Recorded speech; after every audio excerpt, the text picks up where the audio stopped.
प्यारे सत्संग जी, प्यार से कहिए सतगुरु सतनाम सत साहिब जी, सतगुरु सतनाम सत साहिब जी, सतगुरु सतनाम सत साहिब जी। बोल सतगुरुदेव महाराज की जय, सतगुरुदेव महाराज की जय, सतगुरुदेव महाराज की जय।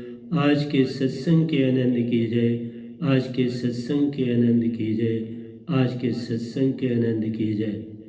मैं सभी ब्रह्मांड के अंशों को निजधाम के परमहंसों को निजधाम के सत्पुरुष के चरणों में मेरा कोटि कोटि प्रणाम है।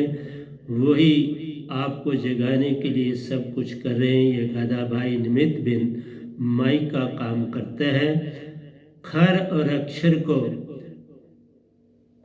सुरती को खर और अक्षर में बदलने का काम करता है, ताकि आप समझ सकें। सुरती अभी आपकी जागी नहीं, सुरती को आपने जाना नहीं।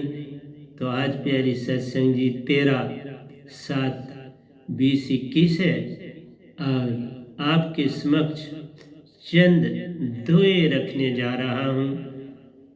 कुछ इस वैनाम के लिखे दुए हैं और कुछ मैं चाहूँगा कि मैं आपको दरिया साहब के भी कुछ दुओं को साथ ले लूँगा, ताकि जितने भी संत, जितने भी अच्छे गुरुआ जिन्होंने संसार को जगाने में कुछ प्रयत्न किया है, उसमें से भी कुछ आपको देता चला जाऊं। तो उसके बाद आप खुद ही सोच लेना कि इन दुओं से क्या निकलता है। ये दुए सत्य भक्ति की तरफ ले जाएंगे, आपको काल की भक्ति से छुड़ाकर सत्य की ओर ले जाएंगे, चेतना की ओर ले जाएंगे, महाचेतन सुरती की ओर ले जाएंगे, ताकि आपको पता चले समुद्र समाना बूंद में वो कत हेरी जाए। इसलिए समुद्र में ने तो जाना तो देखा, बूंद समाना सिंध में ये जानत सब कोय, सिंधु समाना बूंद में विरला जाने कोय। तो उसके बारे में जानकारी देने की चेष्टा करूंगा और आपके अंदर सत्य कैसे स्थापित हो और प्रेम की ज्योत कैसे जगे। आप संसारी प्रेम में डूब के तो प्रेम ढूंढ रहे हैं, वो मन का ही चक्र है। मन बुद्धि चित्त और अहंकार जो किसी एक तस्वीर के ऊपर, किसी एक शक्ल के ऊपर, किसी एक रूप के ऊपर अटक जाता है।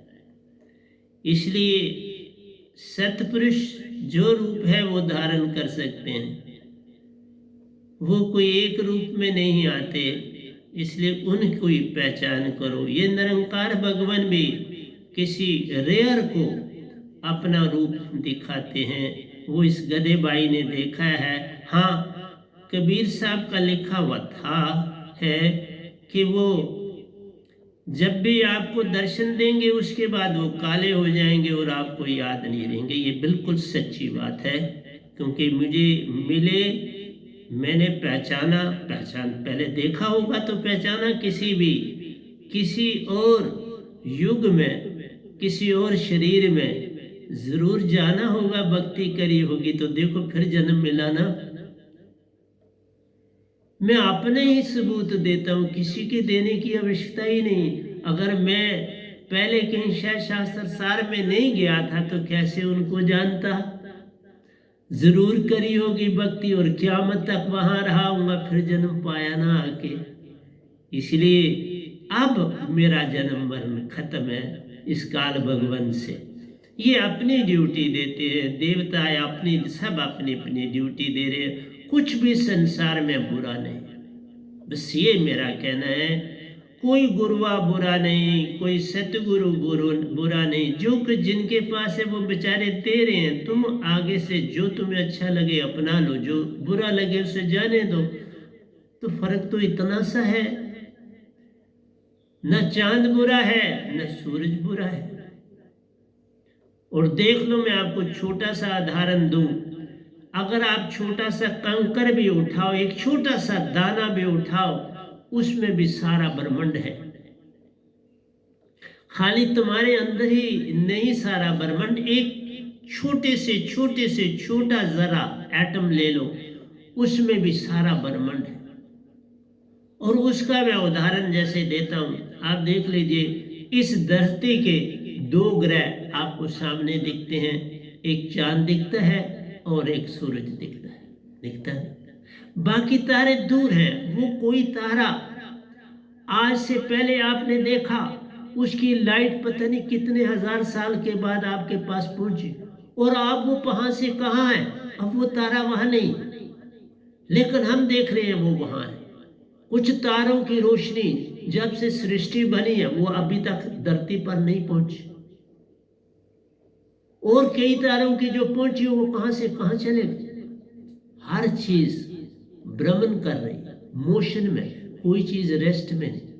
तो इसी का उदाहरण मिलता है कि न्यूक्लियस जो होता है उसमें प्रोटॉन और न्यूट्रॉन होते हैं और इलेक्ट्रॉन ऑर्बिट्स में घूमते हैं। तो यहां देख लीजिए सूरज भी, और पहले ऑर्बिट में 2 ही होते हैं। पहला जो ऑर्बिट बनता है उसमें 2 चीजें घूमती हैं, क्योंकि उसमें फार्मूला बना 2n², n number of orbits, तो 2 से मल्टीप्लाई करो तो उतने इलेक्ट्रॉन। पहले ऑर्बिट में n की 1 कीमत होगी, n का 1² 1 ही रहा, 2 से मल्टीप्लाई किया था 2, उसमें 2 घूमने वाली चीजें मिलेंगी, इलेक्ट्रॉन मिलेंगे। सेकंड में जाएंगे तो n2 हो जाएगा, 2 का होल स्क्वायर 4 हो गया, और 2 से मल्टीप्लाई किया तो 8 हो गया। इस तरह से जो जो ब्रह्मांड फैलता जाए, और ये जो ऑर्बिट है फैलते जाते हैं, इनका गैप बढ़ता चला जाता है और इनफाइनाइट तक ये जा रहे हैं। इसलिए मेरा कहना है तुम्हारे अंदर सारा ब्रह्मांड है, एक तिनके के अंदर भी सारा ब्रह्मांड है, एक जर्रे के अंदर भी सारा ब्रह्मांड है, एक एटम के अंदर भी सारा ब्रह्मांड है। तुम अपना फैलाव करो और जानो। और मैं तब बोल रहा हूं, मेरे को और बोलने का कोई भी कारण नहीं था संसार में, मेरे प्यारे सत्संग जी। मैं इसलिए बोल रहा हूं कि सतपुरुष ने ड्यूटी दी, उन्होंने ही शब्द दोनों दिए, तो फिर कैसे ना बोलूं। और आओ मैं ये पहले ही समझा देता हूं, सिंध समाना बूंद में वो कत हेरी जाए, उसकी समझ कैसे आएगी। तो ये जो सार शब्द है, जो ये वैनाम सतपुरुष से लाया है आपके लिए, ये महासिंधु है, ये सतपुरुष की अपनी ज्योत है। और जब इसको तुम्हें सतगुरु अंदर देता है, तुम्हारी आत्मा बूंद है, और ये पूरे का पूरा सागर, महासागर जिसकी कोई सीमा नहीं है, वो ये 3 लोग भी उसमें शामिल है। उस महासागर से कोई चीज भिन्न नहीं है। तो उस महासागर को आपको दे देता है एक सतगुरु, तो तुम्हारी आत्मा उसमें समा जाती है। तो हो गया ना, सिंधु ही बूंद में समा गया तुम्हारे अंदर, उस बूंद में समा गया। बाहर तो आप देखते हो समुद्र में वर्षा हो रही है, धरती पर वर्षा हो रही है, पहाड़ों पर वर्षा हो रही है, और पहाड़ बेचारे क्या करते हैं, वो तो वर्षा को संभाल नहीं सकते, तूफान भी लाते हैं। अभी देखो बरसात में तूफान ले आते हैं और बहुत तबाही मचा देते हैं। लोग पिकनिक मनाने जाते हैं और तबाही का मंजर देखते हैं अपनी आंखों के सामने, क्योंकि पहाड़ तो टूट पड़ते हैं, रास्ते बदल जाते हैं पानी के, और बहाव फैल जाता है कि जो पहाड़ियों के ऊपर छोटे छोटे बसेरे होते हैं वो खत्म हो जाते हैं। तो प्यारी सत्संग जी, पहाड़ पानी को संभाल नहीं पाते, धरती ही संभाल पाती है। कुछ कुएं बन जाते प्यारों, कुछ तालाब बन जाते रे, और बाकी का दरियाओं में जाकर समुद्र में अपना बसेरा बनाते रहे। तो प्यारी सत्संग जी, जो नीचे खाइयां हैं वो भर जाती हैं पानी से, पहाड़ खाली रह जाते हैं। लेकिन एक बात ध्यान रखो, जब सर्दी आती है, बर्फ पहाड़ों पर रुक जाती है, धरती पर जो पड़ती वो जल्दी ही पिघल जाती है। क्यों? वहां ठंड हो जाती है, ठंड में टेम्परेचर 0 डिग्री सेंटीग्रेड हो जाता है तो वो उसमें तैरती है। तभी तो गर्मियों में वो बर्फ पिघलती रहती है और आपको पानी देती रहती है, दरियाओं में पानी बहता है, सब कुछ बहता है और आपको मिलता है। इसी तरह से मेरा यही कहना है, वायु पृथ्वी तत्व से हर अक्षर प्यार। ये बहुत प्यारा दोहा इस गधे भाई ने लिखा है, लिखवाया गया है। मैं कहाँ लिखता हूँ साहब जी, कोई गुरु से बहता, कोई सतगुरु से बहता आता है, कोई सतपुरुष से बहता आता है। मैं तो बस कलम चला के उसको बांध देता हूँ, बस इतना काम करता हूँ। वायु पृथ्वी तत्व से खर अक्षर प्यारो, ये जो हम बोल रहे हैं ना, वायु का प्रयोग हो रहा है और जो हमारी जीवा है, हमारा तालु है अंदर, वो धरती तत्व है, उसके मेल से जीवा दोनों को अपना चाल चलाती है। जीवा का बड़ा रोल हो जाता है। बोलते तभी हो जब जीवा ना हो तो कोई बोल ना पाएगा, वाणी छूट जाएगी, वाह हा हा हा करेगा लेकिन बोल नहीं पाएगा। इस सारा काम अंदर वायु और जीवा का है और साथ में ये तालु काम करता है। इस तरह से ये जो सुरती मेरे अंदर बनती है वो खर और अक्षर में बदल जाती है। खर तब होता है जब बच्चा सीखता नहीं तो अपनी बोली बोलता है, जब कोई गूंगा हो जाता है तो अपनी बोली बोलता है तो वो खर है। अक्षर जिसको आप वाणी देते हो, शब्द बन जाते हैं, एक सेंटेंजा बन जाता है, एक पैराग्राफ बन जाता है, एक काव्य बन जाता है, एक दोया बन जाता है, एक शेर बन जाता है। तो इस तरह से लिखनी में ये आ जाता है। तो कहा वायु पृथ्वी तत्व से खर अक्षर प्यारे, मन की क्रिया महान ले जान। ये सारा मन काम कर रहा है, क्योंकि वायु अंग किसका है? मन का। धरती अंग किसका है? मन का। अग्नि अंग किसका है? मन का। इसी तरह सुन अंग किसका है? मन का। पानी अंग किसका है? मन का। ये सब पांचों तत्व मन के अंग। और इसी से कहा अंदर की दोनों को प्यारे, परमात्म कभी मत जान। ये दुनिया जो है ये मालिक नहीं है, ये धुनें भी हमारे अंदर की कोशिकाओं और पवन से उत्पन्न होती है और बड़ा आनंद देती है। और ये धुनें बिल्कुल महासुन शब्द लोक तक जाती है। ब्रह्मांड में भी माया, मन और माया उत्पन्न करते, तुम्हारे अंदर भी मन और माया उत्पन्न करते हैं। तो ये दोनों की महिमा बड़ी है। मैं ये नहीं कहता, क्योंकि आप महासुन शब्द लोक में वासा कर सकते हैं, पर फिर क़यामत से क़यामत तक बड़ी आयु है। कोई बड़ी स्वर्गों में भी बड़ी आयु है, शास्त्र सार में भी बड़ी आयु, पर फिर पृथ्वी में आए, फिर जन्म ले, बचने का कोई रास्ता नहीं। साहिब जी जाप अजापा अनहद मन के काम ले जा। ये जो आप जाप करते हो, माला फेरते हो और अंदर आपके शब्द भी चलता रहता है, अंदर चलता है और आप सुनते हो, वो भी है। ओम ओम चलता है अंदर, सुन लो उसकी प्यारी धुन प्यारो। उसी में खोना आ जाता है जब रूप उसका अंदर से देख पाते हो। उसी से ओम की ध्वनि है उठती और अंदर की आंख से देख भी पाते हो। तो इसलिए मैंने एक दोहे में आपको ये सुनाया। अब मैं दरिया साहब का भी दोया आपके सामने लूँगा।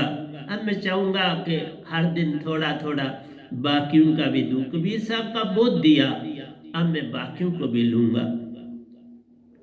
कहते हैं साधो एक अचंबा दीठा, कि मैंने एक अचंबा संसार में देखा। क्या देखा? कड़वा नीम कहे सब कोई, नीम को सब कड़वा कहते हैं, लेकिन नीम के गुण अगर जानो तो महान। नीम को खाओ नहीं, इसकी दातन बना के कर लो, आपके दांत भी साफ हो जाएंगे और मुंह के अंदर अगर बदबू है किसी किस्म की वो भी चली जाएगी। बदबू जाए, दांत साफ हो जाए और चमकने लगे, और फिर जो खाओ वो सफा अंदर जाए, कोई बीमारी अंदर ना जाए और तुम सेहतमंद तंदुरुस्त रहो। कहते हैं पीवे जाको मीठा, कड़वा कड़वा थू करता रे, मीठा सबको भाता, मीठा अति दुख है देता, सब अंग को बदल देता। तुम्हारे जो अंगों में बीमारियां उत्पन्न होती हैं ज्यादातर मीठे से होती। दांत जाते हैं मेरे, अभी तक देख लो मेरे 32 के 32 दांत हैं, एक का सिर्फ क्राउन ऊपर से टूटा है, नीचे ठीक है, वो भी दो डॉक्टरों ने तोड़ा, क्योंकि वो मेरी जो नर्व थी वो 3 उन्होंने काट दी थी, लेकिन उसमें से लाइफ नहीं गई, इसलिए वो उसे फिल नहीं कर पाए और उन्होंने खोखला कर दिया, वो ऊपर से क्राउन टूटा, बाकी मेरे सारे दांत ठीक है। मैं योगिक हूँ बहुत बड़ा, योग हर तरह का योग मेरे पास है, कोई योग ऐसा नहीं। जैसे शीर्षासन करते हो तो इसमें आपको बताता हूँ 4 अंगों को पूरी एक्सरसाइज मिलती है। सबसे पहले टांगों को पूरी एक्सरसाइज मिलती है, क्योंकि टांगों से आप एक्सरसाइज करते हो। दूसरा है तुम्हारे बाजुओं को पूरी एक्सरसाइज मिलती है। तीसरा तुम्हारी बॉडी का सारा ब्लड जो है वो सर के अंदर दाखिल होता है, और जब अंदर दाखिल होता है तो उसका प्रेशर आंखों पर पड़ता है, और आंखें तुम्हारी पूरी खुल जाती है, और आंखें पूरी खुलती है तो आपकी रोशनी बढ़ जाती है। मेरे को 28 साल की उम्र में एक डॉक्टर ने खामखा मुझे स्पेक लगा दी थी, 28 साल का। ऐसे मेरे को थोड़ा सा सिर दर्द 2-3 बार हुआ, तो वो मेरी पहचान के थे, तो मैंने कहा मेरे को सिर दर्द कभी कभार हो जाता है। उन्होंने कहा कोई बात नहीं, क्लिनिक में आना तो मैं देखूंगा। देखा उन्होंने तो कोई बात नहीं मुझसे करी, तो कहा ये स्पेक बनवा लो, बस इसे पहनो, ये लाइट से स्पेक है, उतार भी दो, कभी पहन लो, मर्जी आपकी, जब पहननी है तो पहन।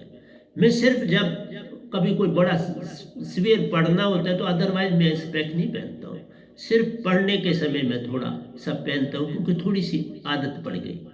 लेकिन मेरे देखने में कोई परेशानी नहीं, और वही नंबर वही मेरा चल रहा है, मेरा कोई नंबर नहीं बदला, मैं नंबर नहीं बदला तो उसी नंबर की स्पेक्स पर ये पुरानी हो जाती है या शीशा कुछ हो जाता तो बनवा लेता, और कुछ नहीं करता।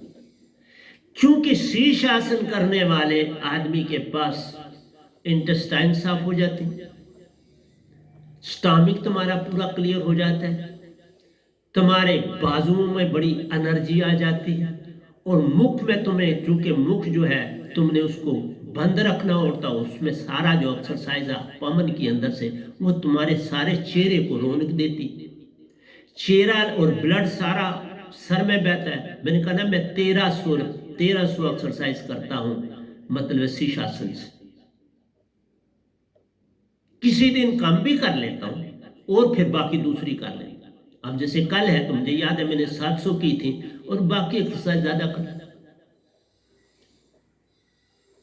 तो मैं आपसे ये कहता हूं कि आप कोई भी चीज योगा किए बिना मत करो। अगर व्रत रखना है तो योगा होना चाहिए, अगर खाना कम खाना है तो भी योगा होना चाहिए। कोई भी चीज लिखता कि तुम्हारा डाइजेशन बिल्कुल ठीक है, ना कॉन्स्टिपेशन हो, क्योंकि अगर तुम थोड़ा फ्रूट का थोड़ा कोई सस्ता फ्रूट, कोई जरूरी नहीं कोई महंगा, तुम गाजर ही खा लो, मूली ही खा लो, मूली के सेंटर वाले जो पत्ते होते हैं सेंटर वो खाओ, वो सबसे अच्छे। इसलिए ये नहीं मैं कहता तुम बड़ा, जब सीजन होता है तो ये तरबूज वगैरह होता है तो इसका इस्तेमाल करो, बहुत अच्छा खरबूजा और तरबूज दोनों बहुत अच्छे, बहुत ही अच्छे। और केला अगर आपको मिल जाए तो सोने पे सुहागा हो जाता है यौगिक के लिए। तो मेरा कहना आपसे है कि प्यारो, कड़वा नीम कहे सब कोई, तो क्या करे, पीवे जाका मीठा। जो भी आप किसी का रस पीना चाहते हो, कुछ पता जूस पीना चाहते हो, आप कहते मीठा, मीठा बहुत पसंद करते हो, नहीं, मीठा ज़्यादा पसंद ना करो। मीठा बड़ी जल्दी आपके दांत ले लेगा, और दांत ले लेगा, फिर वो बनावटी दांत का खाना वो मज़ा नहीं। मैंने तो खाया नहीं, क्योंकि मेरे असली उन्हीं से खाता हूँ, लेकिन जो खाते हैं वो कहते हैं। इसलिए प्यारी सत्संग जी, बूंद के माई समुद्र समाना। देखा, दरिया साहब ने भी ये लाइन लिखी, बूंद के माई समुद्र समाना, राई में पर्वत डोले। एक ही लाइन में उन्होंने बहुत कुछ कह दिया। एक तो कहा कि तुम्हारी भक्ति ऐसे होनी चाहिए कि समुद्र ही तुम्हारी तरफ चल के आ जाए। तुम आत्मा हो, परमात्मा तुम्हारे पास आ जाए और उस बूंद में आके समा जाए। ये कोई नहीं बता पाया, सभी ने बोला, बताने को नहीं आया। एक गधा भाई आपको बता, विरला जाने लिखा है, विरला जाने कोई कैसे समाए। वो यही कह देते हैं कि बूंद पानी में सागर में मिल गई, वो भी सागर बनी। लेकिन नहीं, बात कुछ और थी कबीर साहब की कहने की। हेरी हेरी हे सखी रहा कबीर हराई, समुद्र समाना बूंद में वो कत हेरी जाए। उसकी समझ कब आएगी? कबीर साहब का लिखा हुआ कमाल है। मैं भी बहुत लिख रहा हूं, बहुत लिख दिया, भंडार लिख दिए थोड़े समय, इंग्लिश में भी लिख रहा हूं और काव्यों में भी लिख रहा हूं, दोयों में भी लिख रहा हूं। और अब मैं बाकी संतों को भी आपको थोड़ा थोड़ा देता रहूंगा, समझाता चला जाऊंगा साथ साथ। तो ये वो भी यही कहते हैं कि इस बात को, पर्वत कहा, पर्वत पे वो बूंद पड़ती है तो कितना तूफान मचा देती है, और रुकता नहीं पानी, तो वो सारे का सारा कोई तालाबों में, कोई कुओं में, छपड़ों में चला जाता है और फिर दरियाओं से समुद्र में समा जाता है। ये बात उन्होंने की। आगे कहते हैं, चूंटी के माही हस्ती बैठा, घट में वो घटा ओले। ओले बोलते हैं धरती को, भूमि को। उन्होंने कहा, तू बुद्धू है, समझ नहीं पाता, चूंटी को देख लो। चूंटी के अंदर घास खाते खाते वो बड़ा होशियारी से फूंक फूंक के वो खाता है घास आदि को, ताकि कहीं चूंटी उसके सूंड में ना चली। वो चली जाए तो फिर हाथी बैठ के तो बहुत यत्न करता है उससे अपने आप को बचाने का, और कई बार चूंटी ही उसका मौत का कारण भी बन जाती है। जो इतना बड़ा हाथी है, चूंटी के कारण, क्योंकि वो पासे बदलता है इधर से उधर, उसको बहुत तकलीफ होती है चूंटी के सूंड में चले जाने से। तो इस तरह से कहा, चूंटी के माई अस्थि बैठा, घट में अघटा ओले। इस जमीन पर, इस धरती पर तुम्हारे अंदर बड़ी घटनाएं घटती। जिस तरह ये घटनाएं जब घटती हैं तो तुम भी सुख भी देखते, दुख भी देखते। और दुख देखते हो तो बैठ जाते हो, सुख देखते हो तो नाचते हो। सुख में नाचते हो, दुख में लोट पोट होते हो, बैठ भी जाते हो, लेट भी जाते हो, दवाई भी खाते हो। फिर तुम अपने आप को जो है वो बचाने के रास्ते ढूंढते। तो प्यारी सत्संग जी, जो चीज तुम करो, ये जो समुद्र तुम्हारे अंदर समा जाता है पूर्ण सतगुरु के द्वारा, इससे काम लो, फिर कोई भी तुम्हें अड़चन नहीं आएगी। यही मेरी सेहत का राज है। इसी से पता चल जाएगा आपको पूर्ण सतगुरु कौन है। 20 साल होने को है या 21 साल लग गए हैं, मैंने कोई मेडिसिन नहीं कभी खाई, मेडिसिन नहीं खाई, कोई इंजेक्शन मैंने अपनी बॉडी को नहीं दिया, कुछ भी नहीं किया।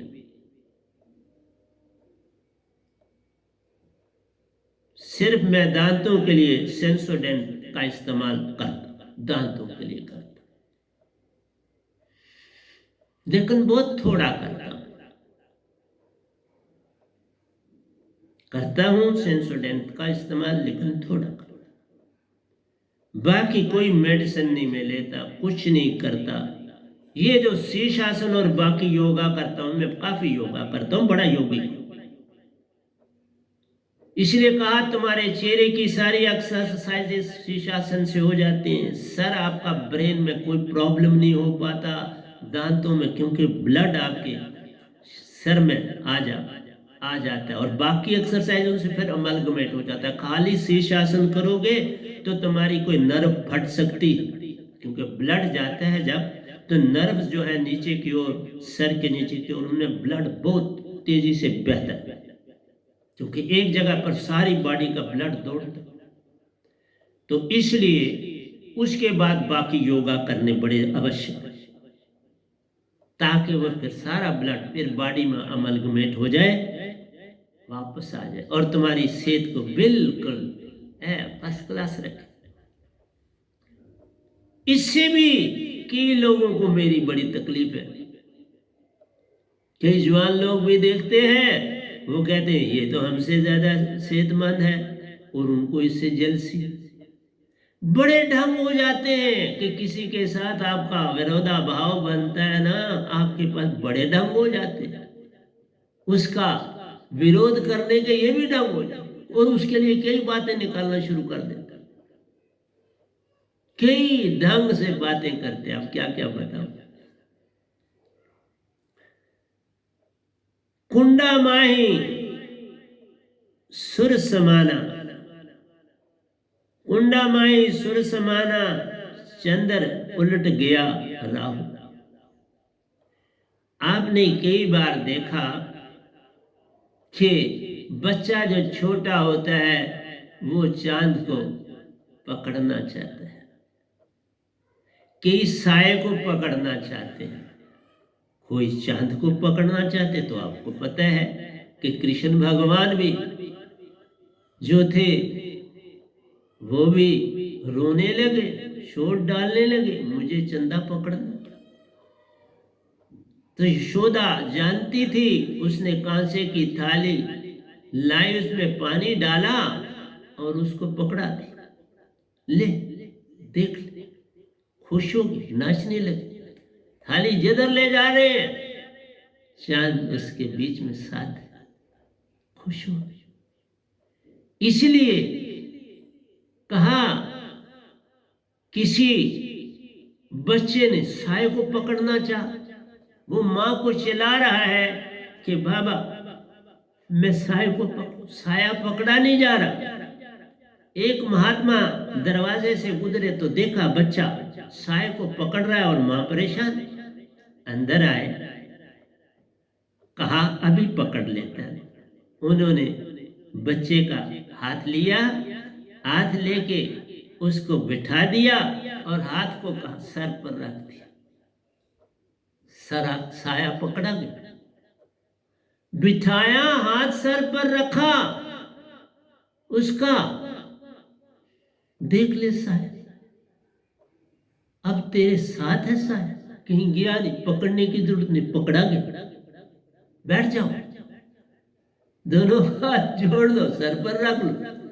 साया जी रुक गए, अब पकड़ने का काम खत्म हो गया। तुम्हें ढंग आने चाहिए, और संतों के पास क्यों आना पड़ता है? उनको सतपुरुष सब कुछ देता चला जाता है, भंडार देता चला जाता है। प्रतिदिन मैं प्रतिदिन सत्संग कर रहा हूं तो मैं कहां से लाऊंगा? कहां से लाऊंगा? आप ही बता दो ना। बस वो देते जाते और मैं आगे बढ़ता जाता। इसलिए कहा तुम्हारे अंदर सब चांद सूरज तारे सब कुछ तेरे अंदर है, सारा ब्रह्मांड तुम्हारे अंदर, अंदर जरा जाने की चेष्टा करो। इसलिए सरगुण भक्ति करे संसारा, निर्वर्ग भक्ति योगेश्वर अनुसारा। सत भक्ति संतन के द्वारा जो पाए सो पाए निज द्वारा, वह अपना सच्चा घर पाले। इसलिए जो संसार भटका है, बाहर दौड़ता है, वो सरगुण भक्ति में मस्त है और कोई लाभ नहीं कर्मों का। वो कर्मों का बंधन प्यारो, जैसे कर्म करेगा बंदे वैसा ही फल पाए। निर्गुण भक्ति योगेश्वर अनुसारा, यत्न करना पड़ता है, आपको चेष्टा करनी पड़ती है। उसके लिए चेष्टा करके ही आप उसके अंदर तालों को खोलोगे, चालों को पाओगे, योगेश्वर कहलाओगे, फिर महायोगेश्वर भी बन सकते हो। पिपील चाल से योगेश्वर बनते, मीन चाल से महायोगेश्वर। एक साथ कई लोगों की यात्रा करते और निरंकार के बनते प्यारे। तीन देवता संग है देते, निरंकार देखते रह जाते कि मेरा साथ क्या कर रहा, मेरी तरफ बढ़ रहा।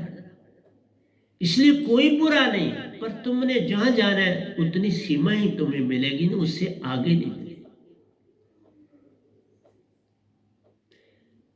मैं आपसे ये कहता हूं, तुम स्वर्ग भी पालोगे, फिर जन्म होगा, फल ही काटोगे, जन्म होगा। शास्त्र सार में जाओगे, जन्म होगा। महाशून्य में चले जाओगे, जन्म होगा, फिर वापस ही आओ। तुम मेरे साथ ये है जो दात मैंने पाई है इस ब्रह्मांड में आकर, उससे पूर्ण मोक्ष।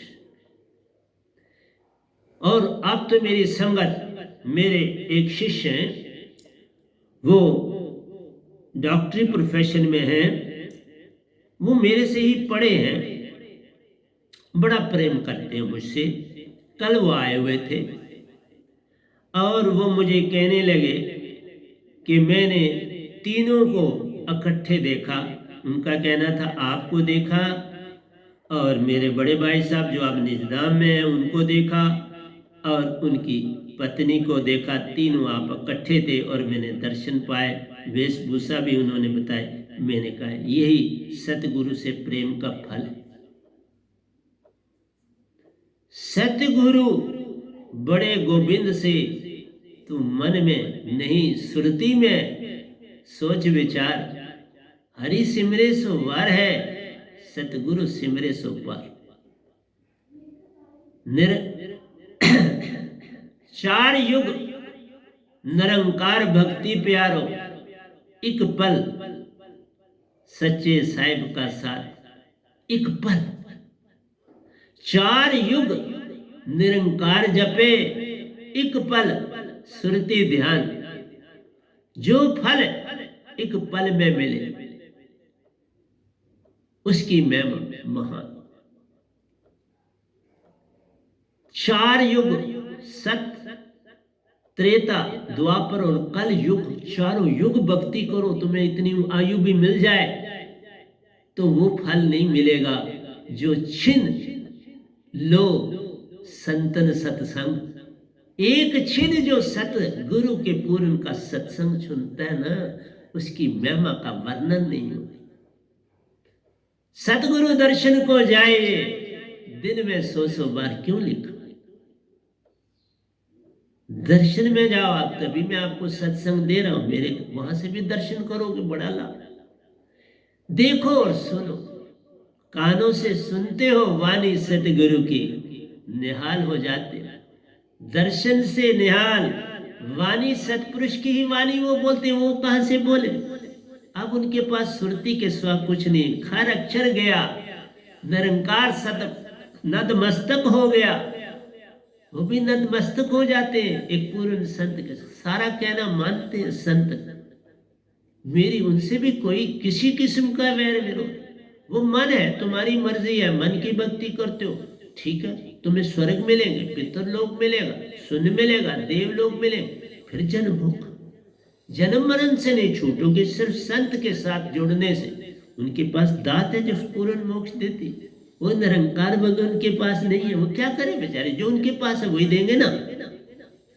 लेकिन वो भी कृपा कर देते हैं, कुछ ना मांगो, मैंने नहीं ना कुछ मांगा।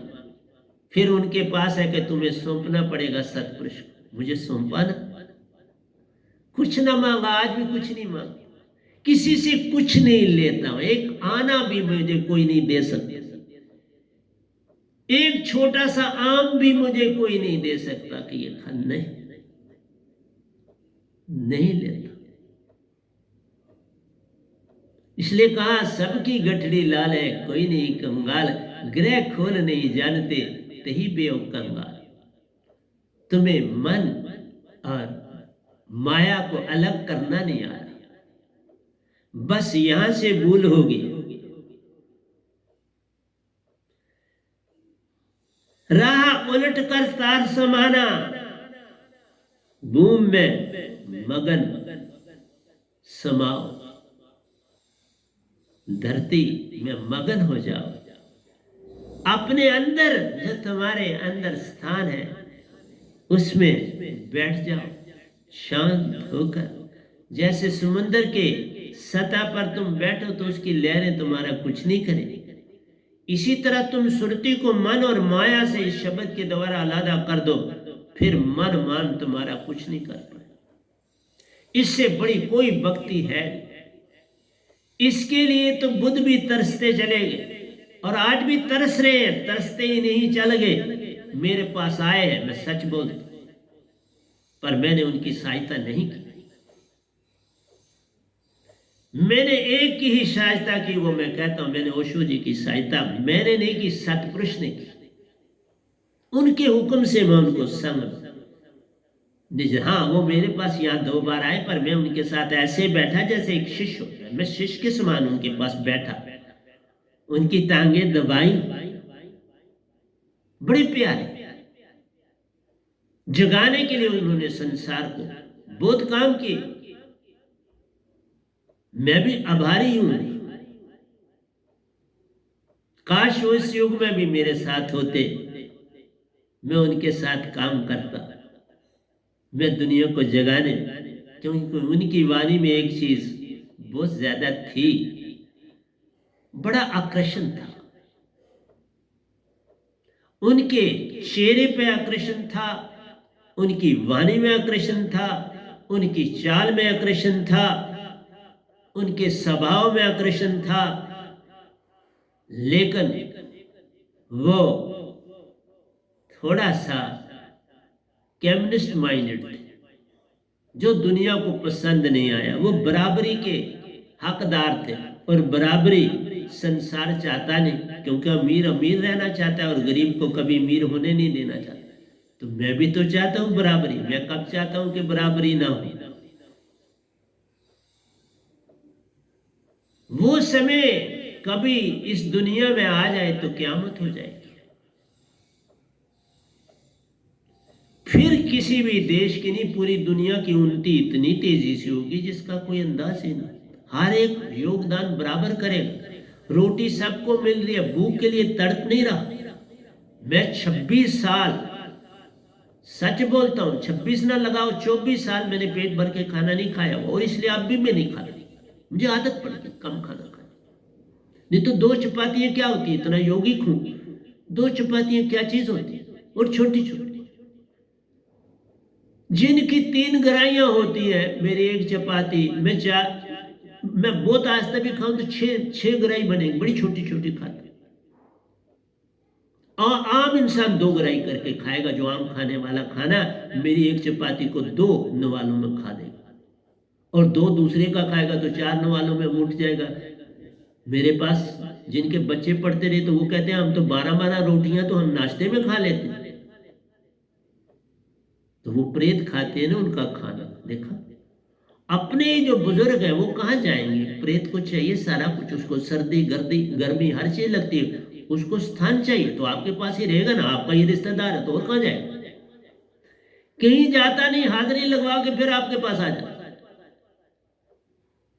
नरक में जाता है, हाजिरी लगवाता है और आपके पास आ जाता है। उसको वहां रोटी नहीं देते, वो आपके पास खाता, वहां हिसाब किताब उसका होता चलता रहता, उसने हाजिरी देनी। इसलिए